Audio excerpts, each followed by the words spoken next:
Of the 65 days, but I treat every day like it's my last. I'm only concerned with building on the future, cause I can't change my past. Positive vibes for positive lives. She just giving you that truth and shifting your mind. It's more mental than you realize. It's up to you to take control, cause this world is cold and negativity gon' take its toll. Now we've been told any day could be your last. I'm embracing every moment and I cherish every laugh, every smile, every hug, every kiss, every touch, every person in my life that I care about and love. But wait, maybe I'm getting too emotional. That's exactly what they say you ain't supposed to do. Suppress your feelings, never talk about your pain. Can't appreciate the sun without acknowledging it rains, right? That's right. So this a moment of clarity, and make sure you always protect your energy. You stay focused and your life gon' be lit. And you are now rocking with Celeste the Therapist. Let's go.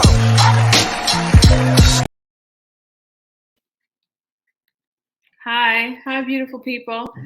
So for people that are here for the first time, my name is Celeste. I'm a therapist from Boston, Mass. And I get to come on this podcast to talk to some amazing people that do things to empower other people.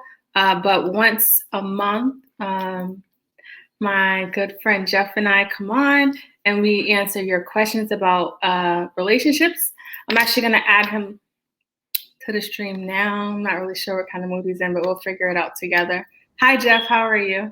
Hey, how's it going? Good to see you, Celeste. I don't know. I feel underdressed. You after this, you going to the club? What? What? No.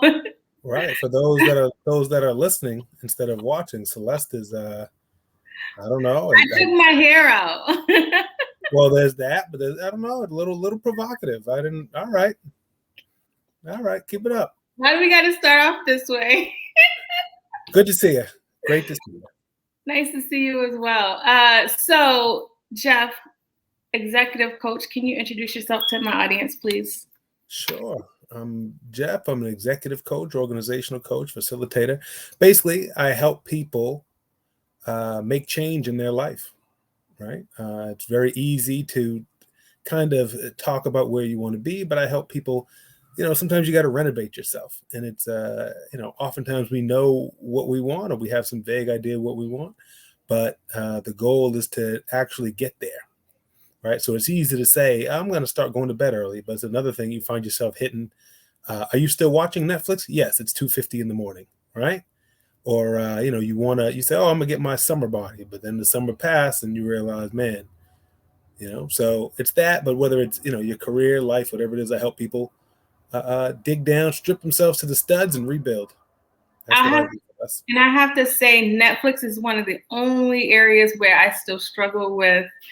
If I'm in a good series, where I'm like, I'm gonna go to bed on time, and I know Netflix ain't doing it to me. I'm doing it to myself. I'm taking responsibility, but that's an area I still struggle with.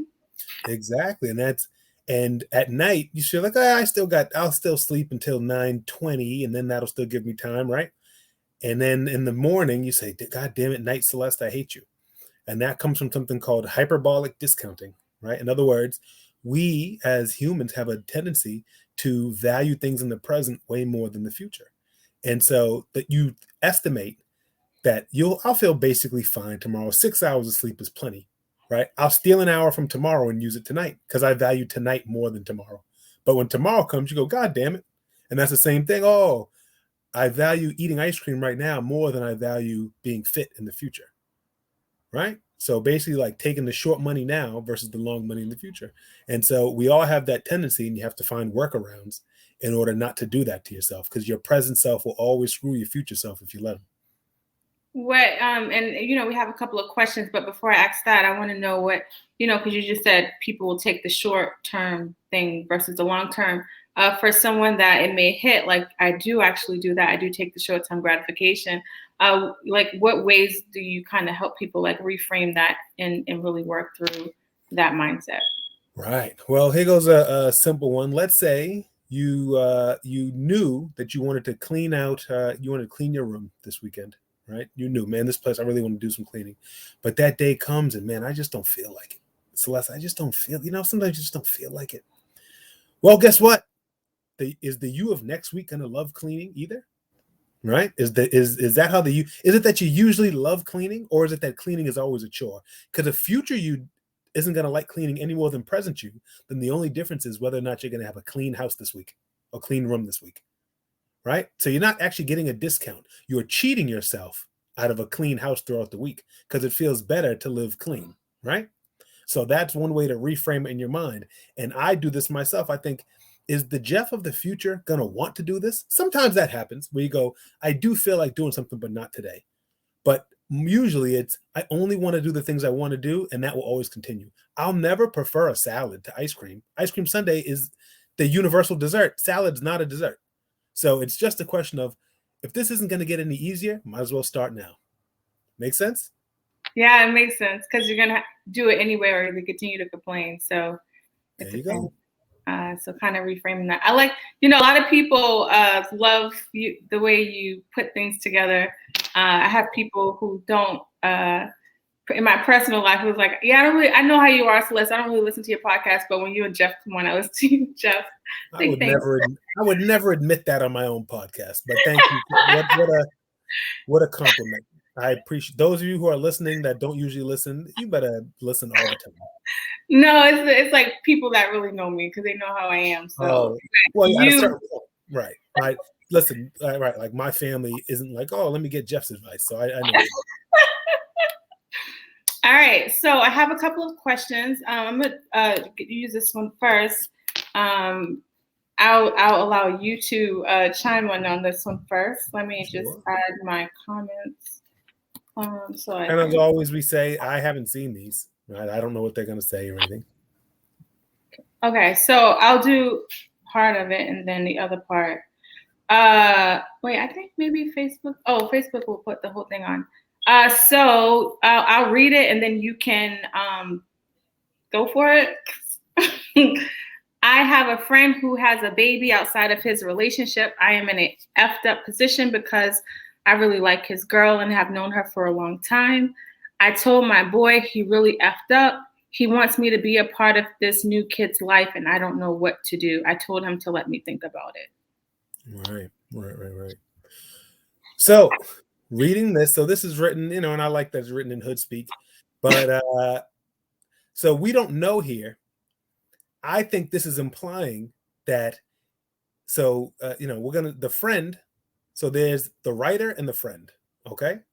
So the writer is saying that the friend had a baby behind his girl's back and still hasn't told her. It's not just that he did that and they're working through it, because this is a critical distinction. He's saying, I believe from reading this, the writer, my friend had a kid behind his girl's back, and he's going to just lead a double life, I guess, for the next 20 years. That's his plan. Or until it comes out. Well, I'm sure that, at least as long as possible. And so this friend, the writer, is saying, like, so the friend said, hey, come chill with me and my daughter. I'm going to tell my girl I'm with you, but really we're visiting my daughter. Stuff like that, right? So in other words, be complicit in this ongoing lie, right? That's what's being asked. And so he's saying, I'm in a fucked up position because I really like his girl and I've known her for a long time. So it sounds to me, at the very least, he likes her, meaning I think she's a good person worthy of respect. They could actually be friends, but you could also, you could just like your friend's mate where you don't talk to them on the phone or anything, but like you think that's a solid person. So the boy's saying, hey, come, let's go with me and my new daughter to the zoo, but let's tell my girlfriend that I'm at the basketball game. And he's saying, I told him, let me think about it. Well, I think, first of all, I want to commend something.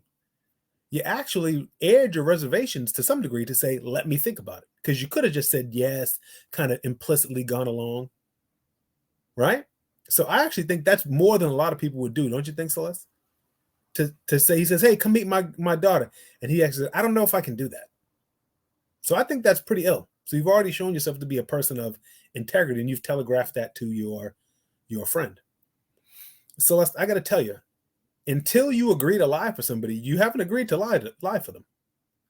So I think this person could actually draw a line and say, you know what? I've decided I don't agree to lie for you. For that reason, I think you should tell your girl. I'm not going to tell her. I don't recommend you go tell her, writer. But you say, I think you should tell your girl, and that will be fairest to your girl and to the baby. But you don't have to. But in the meantime, I'm not complicit in any lies. So, for example, maybe you say, I'll go see the baby with you. But if your girl asks where I was, I'll say, I was seeing friend's baby.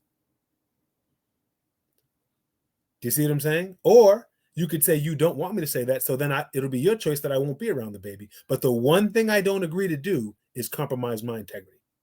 I think you should tell her, because to some degree, like let's go really outrageous. If I found out my friend was a Nazi, we've always liked playing video games together. All right. But this person, I found they just love Hitler. There's some things that I probably can't be your friend. Right. Now, that's a very big and broad one, that you're a Nazi. I just picked something that's clearly beyond the pale and evil. But the point is, I have a secret child. Right. I'm going to, in many ways, cheat the child and cheat my current mate by keeping them from each other. And I'm just going to do this, I guess, forever. It's not the same as being a Nazi, but it is morally indefensible. And so maybe you can't be their friend anymore. What do you think, Celeste? Yeah, I like it. And I definitely don't think it's the friend's responsibility to say anything. But I feel, for me personally, integrity matters in my relationships. And I think that I would have a hard time smiling in somebody's face, knowing that this is happening behind their back. So, it's not, it's not coming from a judgmental space, but I feel like when other people are being harmed, it's hard for me to sit back. It's one thing if no one's being harmed, but it feels like there's harm. And if you're writing in, you're clearly conflicted about it. And so I think, like Jeff said, this may be a friendship that may not be able to sustain if, it stays a secret with the conflict that you're experiencing inside. Right. So to distill it down, right?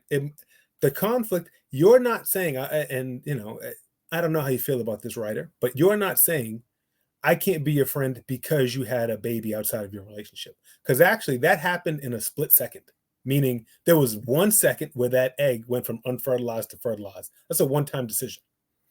But hiding the baby is a permanent decision, right? Every minute that you do it is another minute you're lying. So it's complicit. It's in that way, it's more dishonest than just getting somebody pregnant once. You've decided to live a double life. And frankly, it's doomed.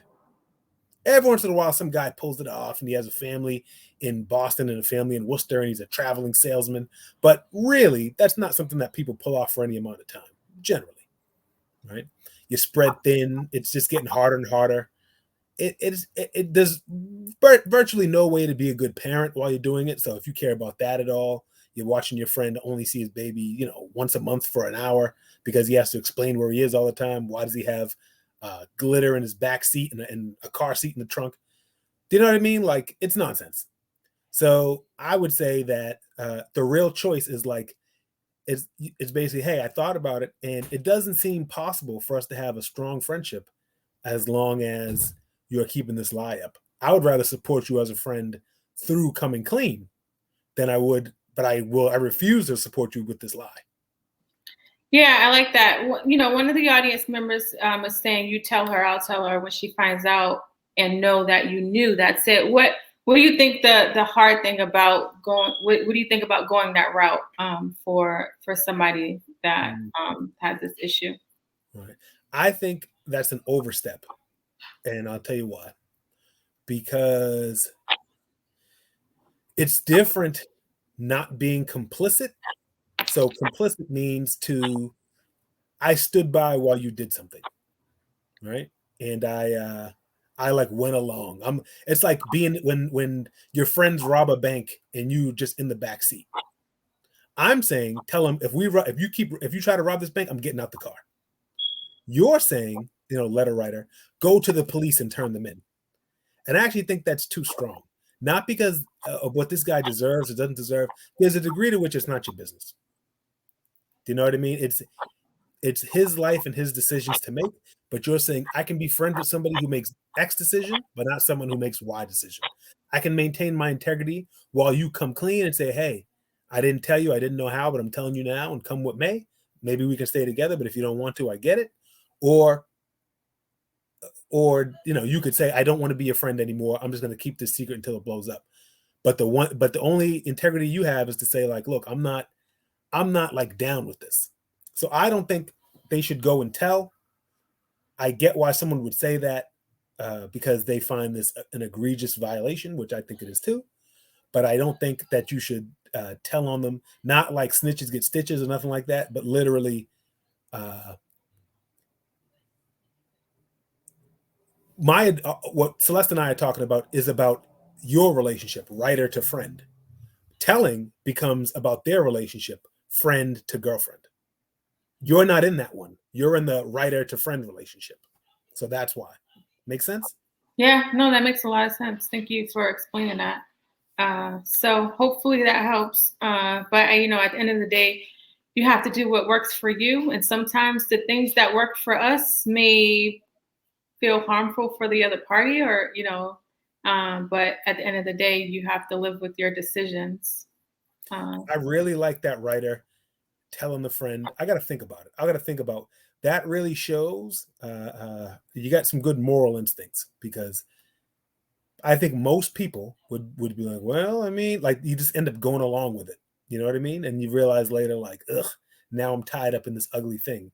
But instead you said, I don't know, I'm going to have to put some thought into this, maybe write into an internet advice show, because I need to really put some thought into this. And that really shows me that whoever wrote in is a person with strong moral fiber. I admire it.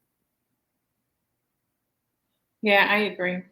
All right, let's do this next question. So this says, how do I manage living in a toxic environment and not let that affect me? I feel as though I can't even hear myself or see myself anymore. The toxicity has been my focus. How do I shift that? You want to go first or me?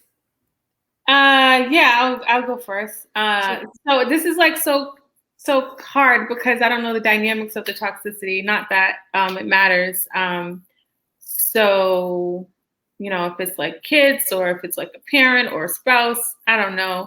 And I know when it comes to environments, we can't just up and move and change it. Socioeconomic statuses prevents us from being able to do that, or obligation, depending on your situation.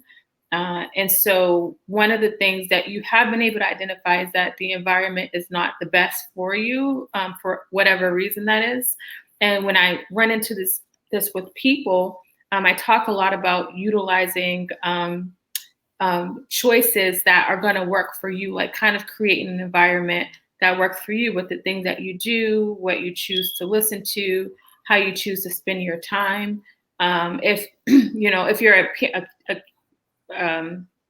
like in your parents' home and you have your own room, creating a space in that room for your sanctuary. It just really kind of depends on the dynamic, but really making sure that you are not allowing yourself to get so focused on everything that is negative in your life, because it's easy for that to happen, and really think about how can I create the things that I want for myself. And, I think sometimes when people are in these toxic environments, they feel very stuck. There may be some options to get out of the situation, but it's hard to see yourself outside of the position that you're in. So, start small. It's the little things you do with trying to like reframe your mind. And one like way that you can like start that today, when you decide to listen to this, is create like a gratitude journal and start thinking about the things that you're grateful for. And I know like that's not going to change your environment, but because sometimes our mind could be so in a position of feeling hopeless, or thinking that there's not much more, there's something like powerful about like gratitude that can really help you begin to look at the little things that are going well, so you can start to see a different a different prediction or a different lifestyle for you in the future. That's my thought process on it. No, that's very good. Very good. You said definitely some of the things I was thinking. So let's back up a little bit, take a bird's eye view. How do I manage living in a toxic environment and not let that affect me? Right? How do I walk through the rain and not get wet? Right? How do I live? How do I be in a house fire, but I don't get hot? I don't breathe in any smoke. Well, hopefully those analogies make it clear. You can't live in a toxic environment and not let it affect you. That's not how it works, unfortunately. So for that reason, if I could pick any solution at all, it would be to get out of the toxic environment. Now, letter writer, this is not, it's somewhat vague. So let's break it down. Oftentimes people say they're stuck, and Celeste mentioned this, but they don't really be stuck. So they say, well, me and my girlfriend, we signed a lease and we still have 3 months left on the lease. That's actually not that stuck. You could actually escape from that. If the person's calling the police on you and screaming at you, beating you, whatever it is, the lease shouldn't hold you into that, right? Sometimes it's, I'm 14, I'm gay, and my parents are both, they're super religious, fundamental religious, and alcoholic. And a 14-year-old doesn't have nearly as much a way to escape from that. So that person is kind of more stuck, right? That's not as easy as making a decision. That 14-year-old has a tough road ahead of them, and that does happen. So it's not like victim blaming, where I'd say, well, just make a change. There's times you can't make a change, but before we gloss over it, letter writer, let's make sure that you haven't exhausted every option to make a change. If you hate your job, then oftentimes people can if you can at all, if it's really making you say I'm stuck in a toxic environment and the toxicity is my focus, maybe you just need to quit, come what may, right? Even if that involves you, but then I would have to sell my car. Maybe you do that. I don't know. That's not the same kind of stuck as what we talked about with the 14-year-old. But let's now assume that it's not possible to leave. You haven't mentioned leaving in this letter, but let's assume that it's actually not possible to leave. You're one of those people that's truly stuck. Then I do think it goes towards what Celeste is talking about, which is how to build a little cocoon for yourself, a little area of safety, right? And also building that in your real life and building it in your mind. So Celeste mentioned a cool thing, a journal, but there's a trick that you can do if you want to just reframe your mind. Every day, you could write down 3 things that you're grateful for. So it's not about writing. You can write an essay if you want, but in this book, you could just write down 3 things that you're grateful for, and they can't be the same things. So it'd just be, today I was running for the bus and I thought I was going to miss it, but I didn't. It like waited an extra minute. I think the bus driver might have even seen me coming. And then also I studied for my test and I feel very strongly, I got a 92. Whatever it is, right? You just write those down. And that's powerful because you notice how you said the toxicity has been my focus. But in your life, in a person's life, oftentimes there's very many things that we take for granted, and paying attention to those things can help us. It's not better than getting out of a toxic situation, but it can help people weather it. Because the truth is, when you see how do I not let that affect me, it's going to affect you and it's going to have a deleterious effect, but it doesn't have to take you under, right? As long as, if you have to wait a little while to build your exit strategy, in the meantime, a way to go into survival mode would be to focus on the things that are going well, and to also ideally have a light at the end of the tunnel. And that light is how I'm going to get out of it. So for example, you say, well, I'm trapped in this situation because of X, but X is only 4 months longer, right?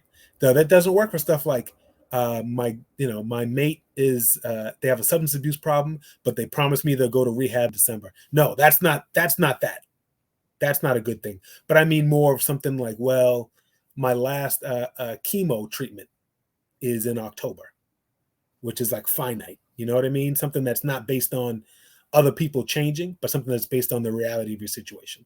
So if you can focus, if you can't escape, then you can focus on the things that are going well, even the little things, and have something to focus on in the future. The phrase that comes to mind, if you read Nietzsche, and this is also prominent in Viktor Frankl's book, Man's Search for Meaning. Viktor Frankl was a Jewish psychiatrist who was put in the concentration camps. His whole family was. And through just the way it went for him, he spent 7 years in the camps. 7 years. Most people are just killed the first day. The camps are just a place to kill people. He lived for 7 years, wasted away, less than 100 pounds, watched probably thousands of people die, bounced between camps.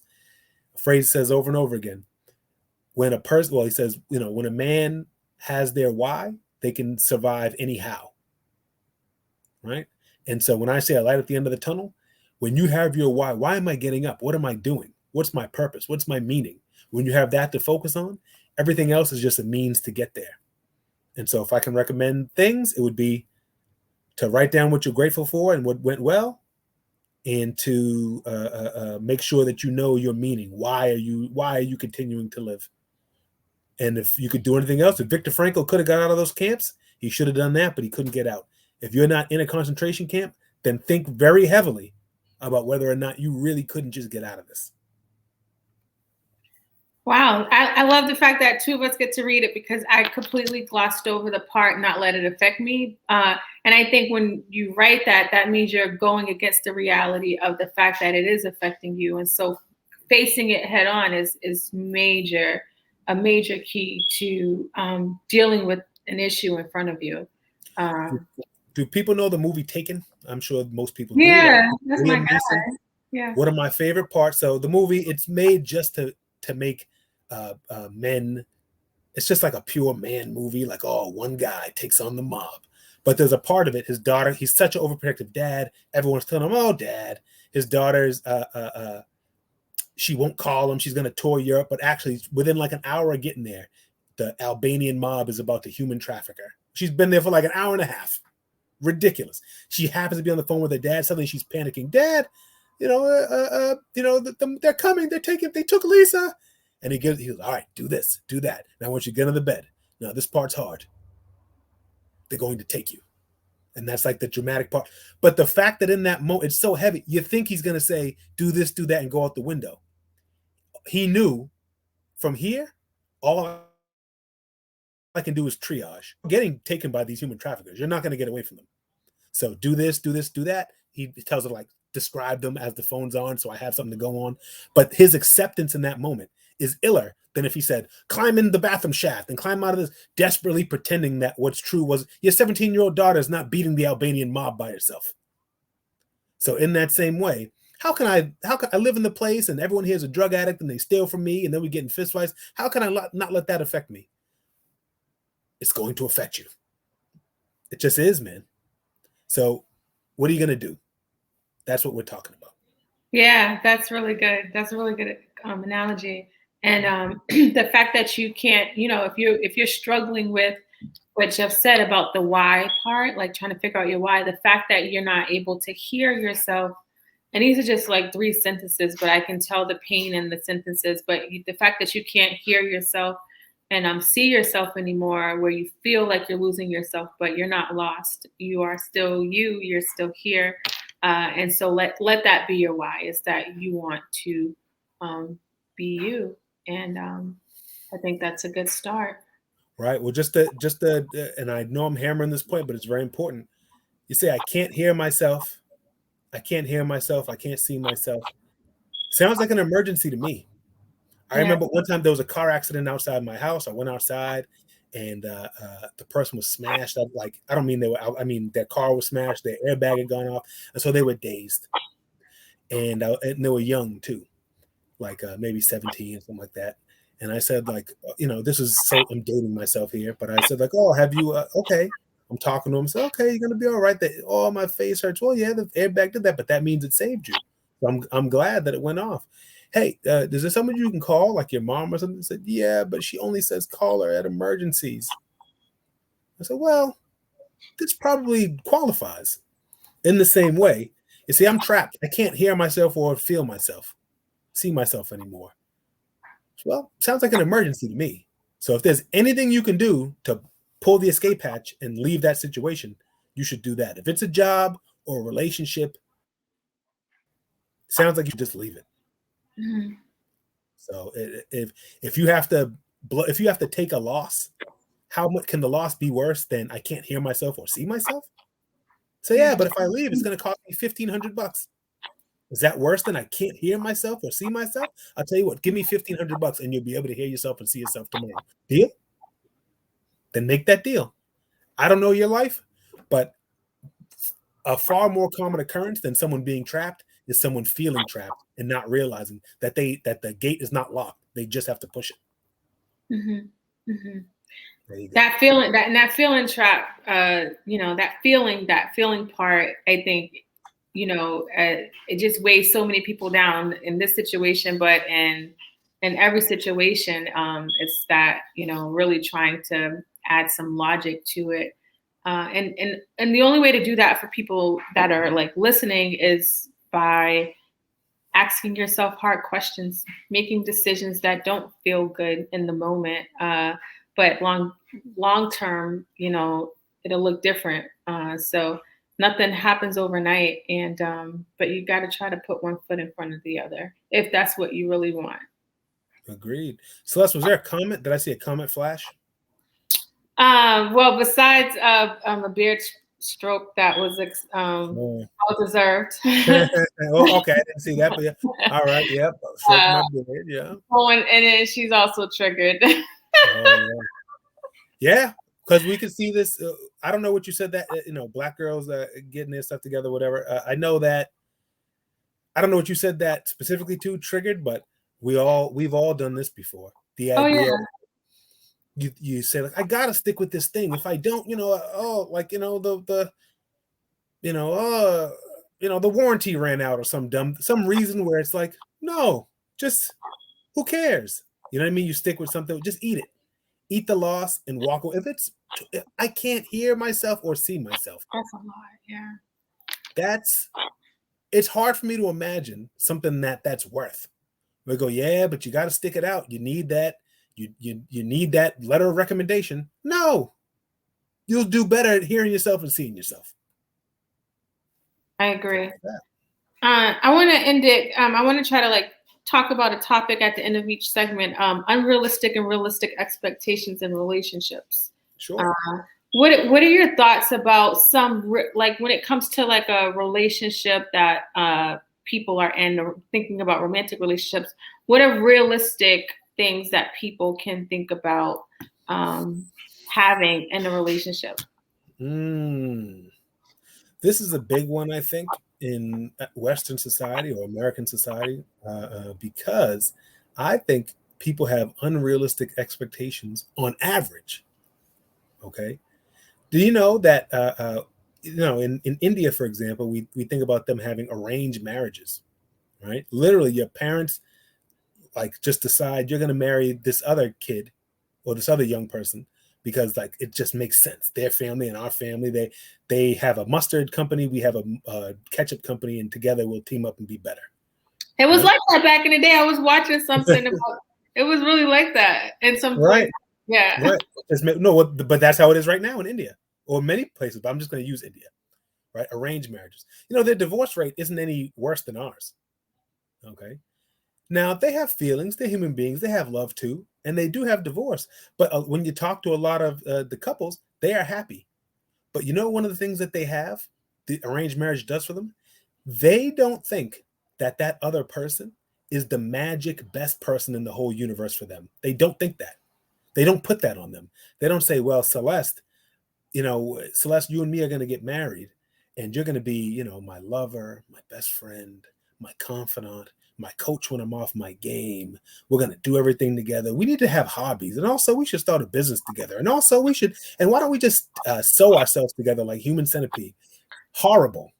Can we park right there for a second? Because you're talking about a lot of external stuff, but I think a lot of times people internally expect that other party to fulfill those inner needs as well, that a lot of times that person's not even aware that they have.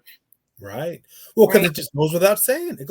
Of course, you'll be my best friend, and every night you'll be the person that I pour my heart out to. And if I need to talk for 2 hours and you need to listen or you're not a good mate, that's not exactly how it works. And I'll give you, this is how obvious it is if you just look at it a different way. You ever go through your phone, Celeste, I'm sure you have a best friend, but you go through your phone, you got time, you want to call somebody. then you pass your best friend and call someone that's not your best friend. Why don't you just call your best friend every time? Because it's understood that like, well, we just talked 2 days ago. Or I talked to them, but I talked to this other person more about love and hip hop or whatever it is. My best friend I talked to about basketball wise. We watched that. But this one I talked to about love and hip hop, right? This other friend. You understand that you kind of like me, I'm a lot for one person to carry. So it's kind of like takes a village, and you have like people that you talk to. Sometimes I talk to my sister. Sometimes I talk to this friend, whatever. Then we think, but our mate should be able to fill every role at all times, and they should have to do it. They like exist for me, but they don't exist for me. They exist in the world, and they have a time before me, and they have other interests, and they don't like everything I like. Sometimes I want Mexican, and they want Italian, and then I guess we'll just fight over it. What we're gonna have? Well, maybe some nights we just don't eat dinner together. Is that crazy? Do we have to do everything? Do we have to be partnered up like that? I think a 21st century vision of love and romance is oftentimes this idea that the ideal relationship is entirely codependent. And I think that is, people buckle under that. Just like if your best friend, as much as you like them, if they called you and talked to you for an hour and a half every day and then said, all right, talk to you tomorrow, same time, I'm sure there's somebody that does have that relationship, but for most people, it's too much, even though I do love my best friend. Make sense? Yeah, no, it makes sense. And that's too much. That is too much pressure on your partner. Right. To, especially with their being human. How, that little scenario that you gave around like that expectation, how does the person work through that? The person that's expecting it, and the party that sometimes gives it but finds himself drained and unhappy. Right. Well, let's start with the recipient of it. So like the drained person, right? If you're that person, ideally you would just start with a level of like, listen, sometimes I have a girls' night. Or, hey, sometimes me and the felt like, hey, it should be okay. You establish basically, it's okay every time you text me that I don't text right back, meaning in 2 minutes. Or it doesn't just go without saying that every time that we're off work, like we're like, if we're not at work, then we're together. Sometimes I might say, hey, tonight I'm going to go tomorrow I'm going to my bowling league or whatever it is, right? It's actually something that what we like 50s marriages had right. The idea that like the men had their men and the ladies had their ladies, and that it doesn't have to be gendered, but like the idea that like Fred Flintstone went and did things without Wilma. You know what I mean? Wilma does things without, it's understood. They're not like, we share everything. That's not, because it kind of gets tied up with like being equal, but it's not about equality. It's about people basically having a breather from each other. What will we talk about if we've witnessed every single part of each other's lives?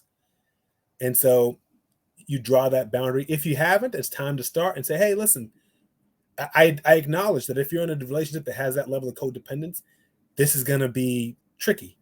But you say, hey, I'm thinking about joining a bowling league. And then they say, oh, great, I'll do it, but it can't be Tuesdays because I don't want to bones. They go, well, no, I meant me. Okay, I'm going to have things to do sometimes that's not going to be us. And I think it would be healthy if you did too. Whatever, it doesn't have to be on that night. It could be I bowl on Tuesdays, you play poker on Thursdays.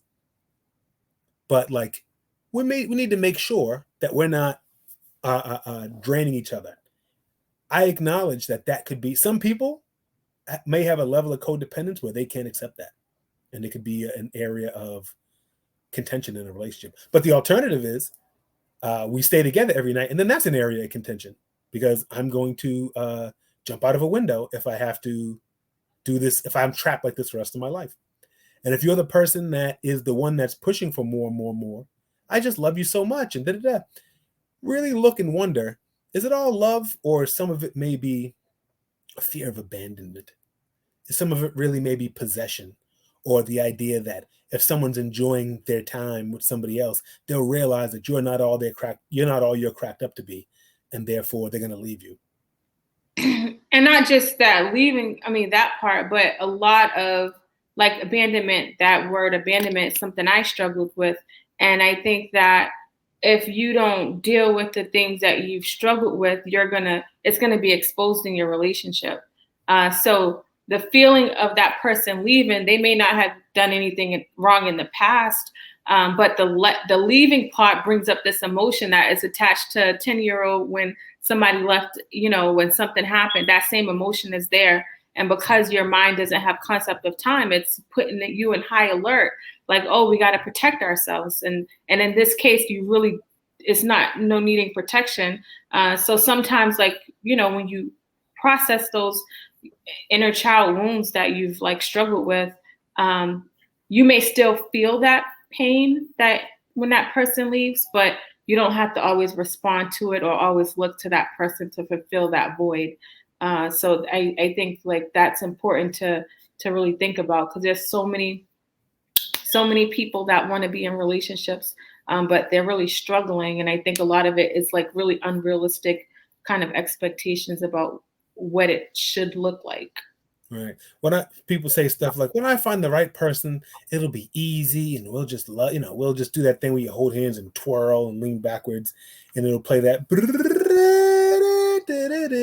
and birds will tweet. Well, the movie is at that point. That's why everybody's confused. Right.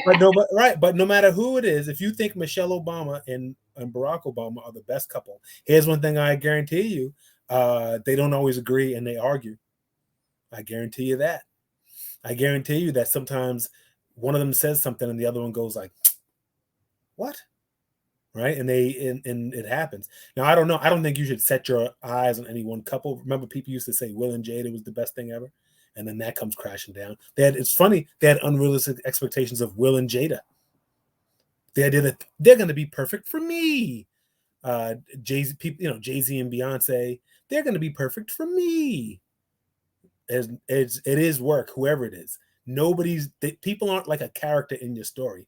They're their own life. There's a word, sonder, S-O-N-D-E-R. And it is the realization when you see somebody, the feeling you get when you realize that everyone you see in the street, everyone you pass on the train or whatever it is, has a whole life that you'll never know. Right? They have a mother, they have a father, they have lost loves and crushes and secret desires and wishes and failures and things that keep them up at night. Just some guy, he has it too. People aren't the character in your story who exists to make you happy. They have their own life, and it's unlikely that everything they want just happens to be everything that you want. Oh, that's your favorite song? That's my favorite song. That's your favorite food? That's my favorite food. You love back rubs? I love putting my hand on people's backs. It's not how it works. So you have to accept that, like, if we're matched on 8 out of 100 things, it's a lot. And so if somebody if like you can work out an arrangement with somebody where like I make you happy here, you make me happy here, we love making each other happy, that's a lot. And the idea that but they don't also dream of going to Senegal. Okay, well, it don't mean you can't go to Senegal. It might be that you love each other and then you go to Senegal and they don't. That's a realistic expectation. No, yeah, it is. It's very, very realistic. And for people that are struggling with this unrealistic or realizing there's some things that are happening that you're struggling with, kind of be open to communication and talking about it. It's so many people are just in relationships living, waiting to die. And, I sounds so painful.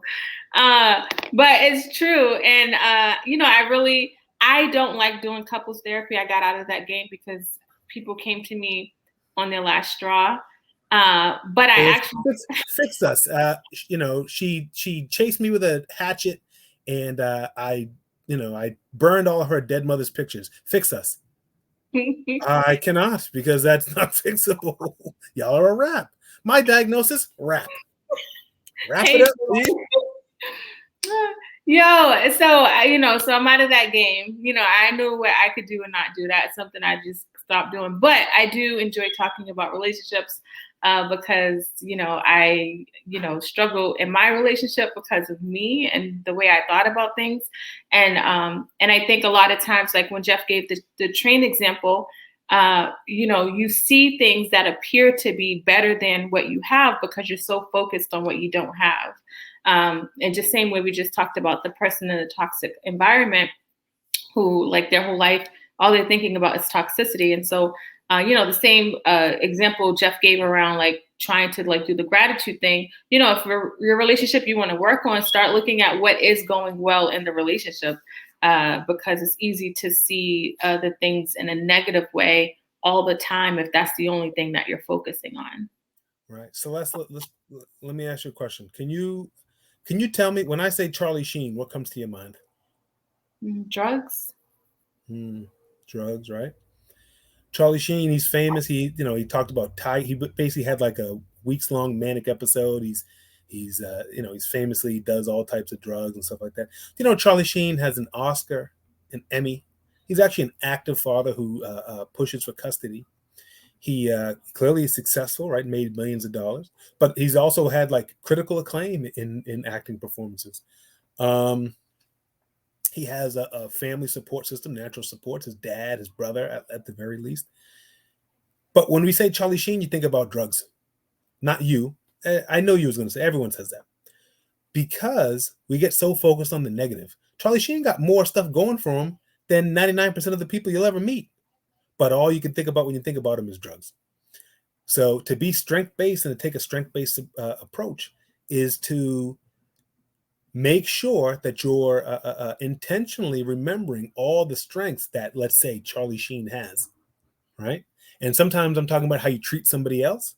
Sometimes I'm saying you're Charlie Sheen. I'm Charlie Sheen, and I can think my life would be perfect if only I had X.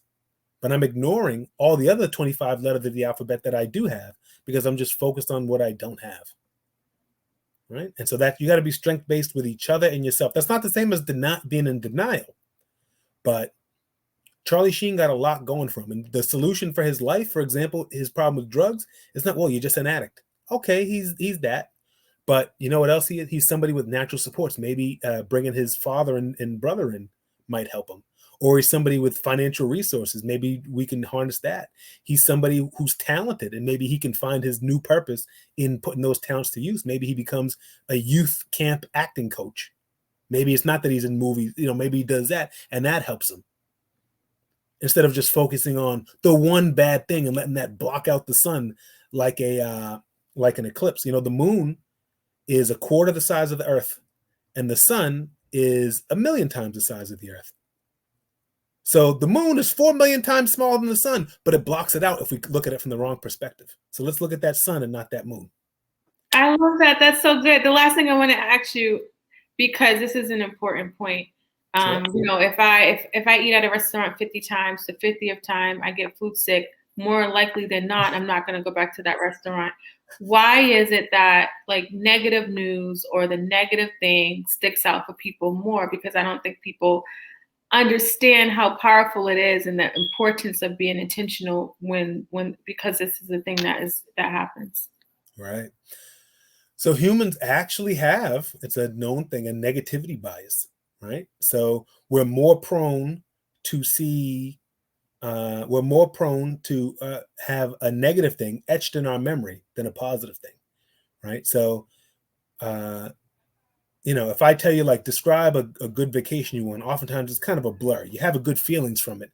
But if I say, like, describe the time you were bit by a dog, you could tell me the story part by part. And I opened the gate and the dog came. And that's so that, our brains are tuned to avoid things like getting bit by dogs or attacked by lions or whatever it is.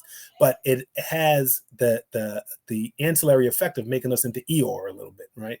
Always somehow having a rain cloud just over our head. And so that's what's tied together tonight. What's tied tonight together is earlier we talked about writing in that journal, writing 3 things a day, the good things that happen to you. That's a way to counteract the negativity bias. We talk about being strength-based intentionally. That's a way to counteract negativity bias. But you have to intentionally do it because naturally you'll just notice the bad things and we live on it's called the hedonic treadmill.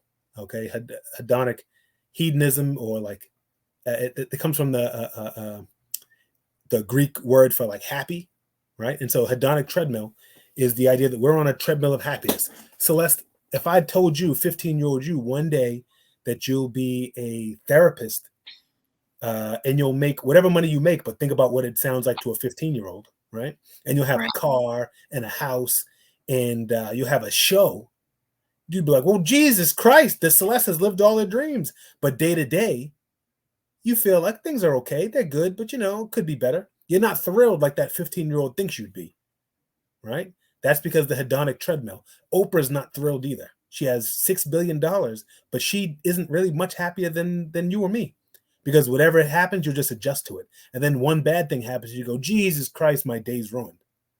So you have to constantly focus on the things that are going right and keep that perspective that, the phrase, I'm my ancestors' wildest dreams, right? But not just that. I'm just the wildest dreams of 15-year-old Jeff. That dude's like, you're going to grow a beard like that? Pretty good.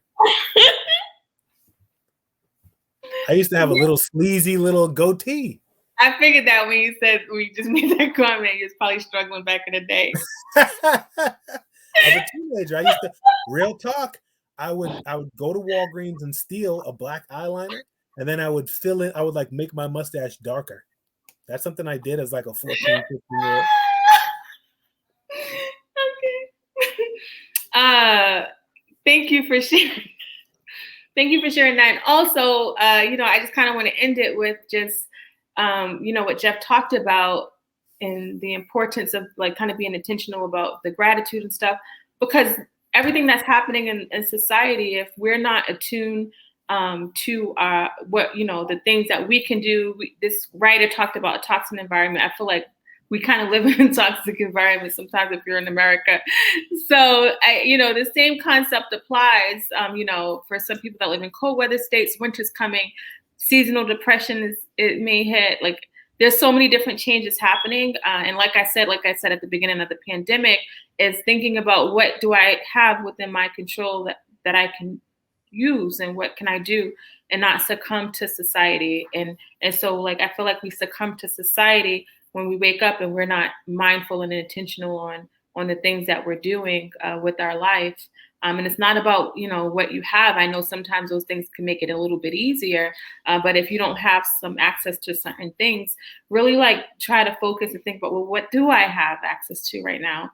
When I couldn't go, I didn't have a babysitter. Like I was, living from paycheck to paycheck. I couldn't go to the gym, but I was like really wanted to lose weight. I went on YouTube and waited till the kids went to bed and did it in my living room. So, I really want people, now I have access to like a hiking trail, but that wasn't always my story. And so like, I really want to encourage people to think about like, I may not have like what that person has, or I may not have this, but I do have this. And really kind of think about choosing you and putting yourself first. Do you have any words you want to say? Celeste, I think you summed it up great, and I appreciate you having me on today. Yeah, and then but you do know both of our writers. I mean, they take responsibility, which is pretty dope. I feel like that hasn't happened in a long time. That's true. No, it's definitely true. Neither one said, "I got a problem. Everyone sucks but me." A lot of letters are like that. So no, that's somebody. Those are people saying, "Listen, I have to make a decision because." And I just want to know which way to go. And that's the first step, because many people think I'm stuck in this hole until someone saves me. They owe it to me to save me. They owe me. I know. I was like, oh, wow. Right? maybe we're getting to people where they're reframing the way they set this up. I agree. The credit goes 100% to us. Thank you, Celeste. Thank you. Bye. See you later. Okay, thank you all so much. So don't forget, this podcast is an audio podcast, but Jeff and I are doing this live once a month. And then there's over 300 episodes. If you are struggling and looking to reframe your story, I think storytelling is powerful, which is why I have so many people on and I get to talk to people and share their story because it gives us hope. And it lets us know we're not alone. And I know that in a world that is so chaotic and things are changing day by day, it feels like it at times. So 2 things. I have 2 books I always forget to talk about. One is a guided journal where I ask you different questions. And the other one is relationship goals, a guide to a healthy relationship. I wrote it because I would see people write hashtag relationship goals under a picture of somebody cuddled up, and I'm just like, You guys, I got to tell you the real deal. So those 2 books you can find on my website. So thank you all so much for rocking out with me, and I will talk to you later. 65 days, but I treat every day like it's my last. I'm only concerned with building on the future, 'cause I can't change my past. Positive vibes for positive life.